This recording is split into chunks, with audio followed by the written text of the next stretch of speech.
Hello दोस्तों, आप सभी का मेरे YouTube चैनल बड़ा कैरियर पर स्वागत है। आज हम क्लास 9 का बायो का थर्ड पार्ट लेके आए हैं, जिसमें हम पढ़ेंगे other worker of the cell. Other worker of the cell बोलते हैं Anton von Leeuwenhoek discovered the free living cell in 1674। बोलते हैं जो एंटोन वॉन लीवेनहॉक थे, उन्होंने लिविंग सेल का डिस्कवर किया था। किसका? लिविंग सेल का। और कब? तो 1674 में किया था। सेकेंड है, बोलता है Robert brown discover the nucleus in 1831। जो रॉबर्ट ब्राउन थे, वो जो सेल होता है उसके अंदर जो न्यूक्लियस होता है उसका डिस्कवर किए थे। रॉबर्ट ब्राउन किसका डिस्कवर किए थे? न्यूक्लियस का। बोलते हैं Purkinje coined the term protoplasm for the fluid substance of cell in 1839। बोलता है जो पुरकिंजी थे वो प्रोटोप्लाज्म का डिस्कवर किए थे। जो न्यूक्लियस के अंदर फ्लूइड सब्सटेंस पाया जाता है जिसको हम प्रोटोप्लाज्म बोलते हैं। फ्लूइड सब्सटेंस को क्या बोलते हैं? प्रोटोप्लाज्म। उसका डिस्कवर पुरकिंजी ने 1839 में किया था। बोलता है थर्ड है, बोलता है Hückel established that the nucleus was responsible for storing and transmitting hereditary characters।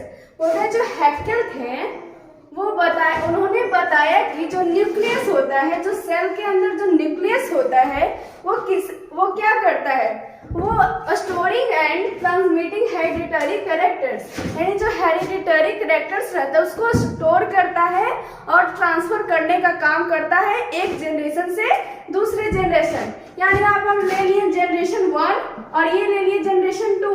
तो जो हम जैसे कि हम हमारे मम्मी पापा हैं तो उनसे हमारा जो गुण होता है वो मिलता जुलता है। यानी जनरेशन 1 का गुण जनरेशन 2 में जो जा रहा है उसी को हम बोलते हैं हेरिडिटरी कैरेक्टर। तो किसने बताया था कि जो न्यूक्लियस होता है वो रिस्पॉन्सिबल होता है किसके लिए? तो storing and transmitting hereditary characters. वो न्यूक्लियस क्या करता है? स्टोर करता है हेरिडिटरी कैरेक्टर्स को, ट्रांसफर करने का काम करता है एक जनरेशन से दूसरी जनरेशन। अब देखिए बोलता है द सेल थ्योरी। अब हम किसके बारे में पढ़ेंगे? The cell theory. यानी जैसे सेल का डिस्कवर हो गया तो अलग अलग साइंटिस्ट उसके बारे में अच्छा से पढ़ने लगे, उसके बारे में स्टडी करने लगे, तो फिर सेल थ्योरी बोलता है पहला स्लेडिन इन 1838 and swan 1839 proposed the cell theory which stated that। बोलता है दो बायोलॉजिस्ट आए, एक थे स्लेडन और दूसरा थे स्वान। स्लेडन थे जो थे बोटनिस्ट और जो स्वान थे वो थे जूलॉजिस्ट। जो स्लेडन थे वो थे बोटेनिस्ट और जो स्वान थे वो क्या थे? जूलॉजिस्ट थे। इन्होंने सेल थ्योरी दिया और बोला कि पहला बोलता है a all plants and animals are made up of cell. इन्होंने कहा कि जितने भी प्लांट्स होते हैं, जितने भी एनिमल्स होते हैं, वो सब किससे मिलकर बने होते हैं? सेल से बने होते हैं। किससे? सेल से। तो ये किन्होंने कहा था? ये स्लेडन और स्वान ने कहा था। ये दो बायोलॉजिस्ट थे जिन्होंने इसके बारे में स्टडी किया और बोला कि जितने भी प्लांट्स और एनिमल्स होते हैं वो सेल से बने होते हैं। सेकंड बोलते हैं cell is the basic unit of life. इससे पहले वाले पार्ट में भी बताए हैं कि जो सेल होता है हमारा बेसिक यूनिट ऑफ लाइफ होता है। तो वही स्लेडन और स्वान जो थे उन्होंने बोला कि जो सेल होता है वो बेसिक यूनिट ऑफ लाइफ है, यानी कि जो सबसे छोटा इकाई है हमारे शरीर का, जिससे हम लोगों का शरीर बना है, वो है हमारा सेल। तो आप जानते हो कि सेल से क्या बनता है? टिश्यू। टिश्यू से क्या बनता है? ऑर्गेन्स। ऑर्गेन से क्या बनता है? Organ system. और ये सब से मिल के फिर एक लिविंग ऑर्गेनिज्म का निर्माण होता है। तो देखिए यहाँ जो सबसे बेसिक यूनिट है हमारा वो कौन हुआ? Cell. The combination of cell is called tissue and the combination of tissue is called organs and the combination of organ is called organ system. अगर ये चारों जब कंबाइन होते हैं तब एक लिविंग ऑर्गेनिज्म का निर्माण होता है। तो जो हमारा बेसिक यूनिट रहा वो सेल रहा।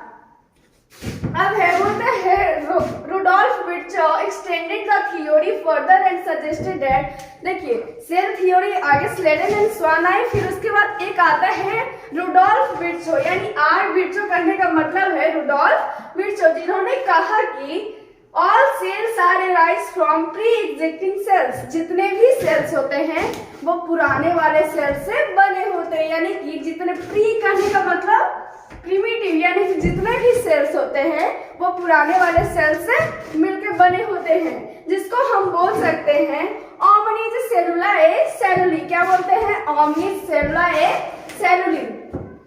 तो देखिए हम लोग सेल थ्योरी में तीन बात को देखें। First of all plants and animals are made up of cells, जितने भी प्लांट्स और एनिमल्स होते हैं वो किससे बने होते हैं? सेल से। सेकेंड हम लोग देखें कि cell is the basic unit of life, यानी जो सेल होता है हमारे किसी भी लिविंग ऑर्गेनिज्म का वो क्या होता है? बेसिक यूनिट होता है। अब हम यहाँ पे जाने कि सेल से क्या बनता है? टिश्यू, टिश्यू से क्या बनता है? ऑर्गन्स, ऑर्गन से क्या बनता है? ऑर्गन सिस्टम, और ऑर्गन सिस्टम से ऑर्गेनिज्म। टिश्यू कहने का मतलब कोई भी मसल टिश्यू हो गया, चिक टिश्यू हो गया, फिर ऑर्गन्स, ऑर्गन जैसे लीवर हो गया, हार्ट हो गया। अगर ये सब जब कंबाइन हो रहा है तब एक ऑर्गन सिस्टम बना रहा है, जैसे कि respiratory system, digestive system, nervous system. उसके बाद तब ये जाके जब सब कंबाइन हो रहा है तब बन रहा है एक लिविंग ऑर्गेनिज्म। थर्ड में हम देखें कि all cells are arise from pre existing cells, जितने भी सेल्स होते हैं वो किससे बने होते हैं? प्री एग्जिस्टिंग सेल्स से बने होते हैं। बोलते हैं ओमनिज सेलुला ए सेलुली। अगर पूछे कि बताओ कौन स्टेटेड किया था ओमनिज सेलुला ए सेलुली, तो कौन किए थे? Rudolf Virchow. अब यहाँ पे देखें कि लिविंग सेल का डिस्कवर कौन किया? Anton van लीवेनहॉर्स्ट।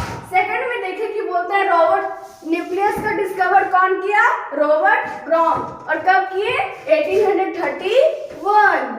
फिर बोलता है कि प्रोटोप्लाज्म का डिस्कवर कौन किया? तो प्रोटोप्लाज्म का डिस्कवर पुरकिंजी ने किया। और प्रोटोप्लाज्म होता क्या है? तो वो फ्लूइड सबस्टांस होता है जो सेल के अंदर होता है। और थर्ड है बोलता है हैकेल। हैकेल ने क्या किया? हैकेल ने बोला कि जो न्यूक्लियस होता है वो किसी भी हेरिडिटरी कैरेक्टर्स को स्टोर करने का और ट्रांसफर करने का काम करता है, एक जनरेशन से दूसरे जनरेशन। अगर वीडियो अच्छा लगा हो तो please like, share and subscribe my channel and thanks.